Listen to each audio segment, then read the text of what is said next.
Usually po, they are not being barred entry, papunta po dun sa mga bansang yon. But we have noticed a trend, Cambodia, Myanmar, Laos, yun po yung ilan sa mga bansa that our kababayans go to. And we noticed that they have POGO-like operations. But hindi limited ito dito sa mga bansang ito kasi sometimes many of our kababayans would transit from one Asian country to other Asian countries just to make it seem like it's a regular vacation or a travel.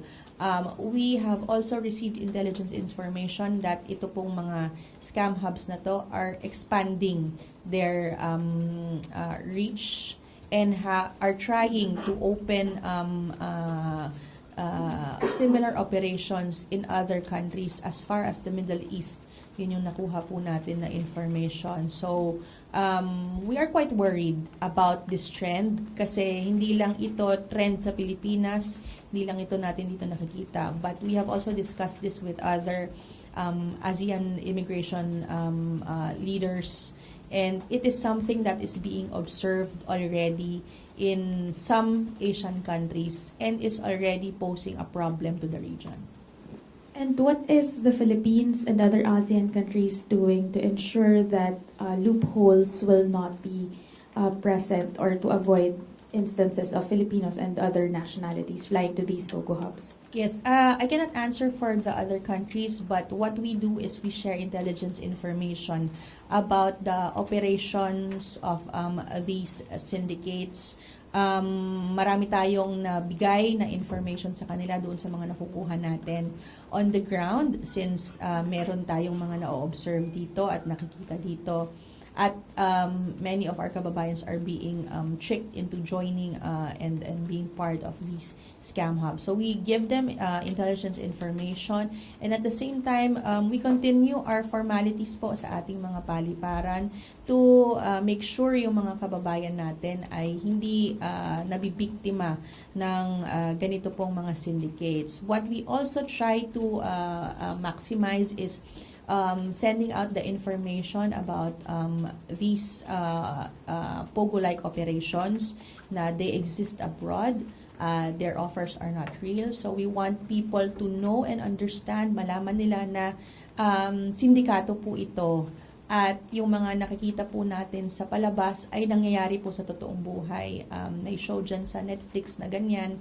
Totoo po yung nangyayari na yon. Nung napanood ko yon, medyo kinilabutan ako kasi yun ang kwento ng mga na-repatriate na kababayan natin. Ganun exactly yung kwento nila. That's why we want to send the message out to people not to fall prey to these types of syndicates.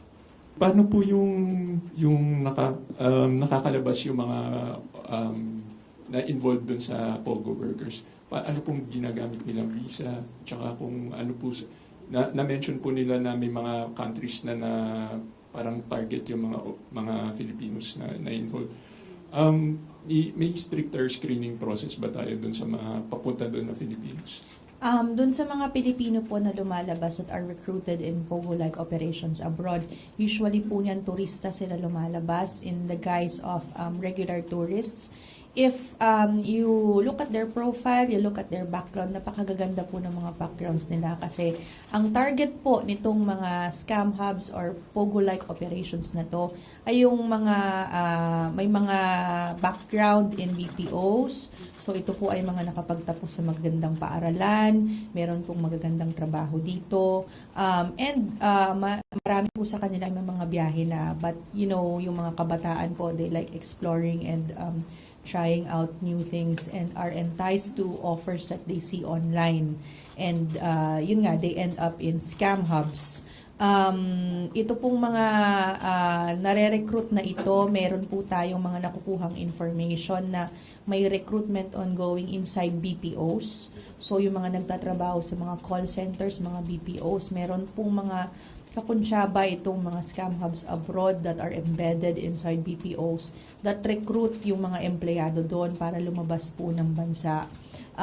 Apart from that, yung marami din na nare-recruit on social media. Merong mga Facebook groups, ang pangalan po ng mga Facebook groups, Pogo Hiring Abroad, Pogo Work Abroad.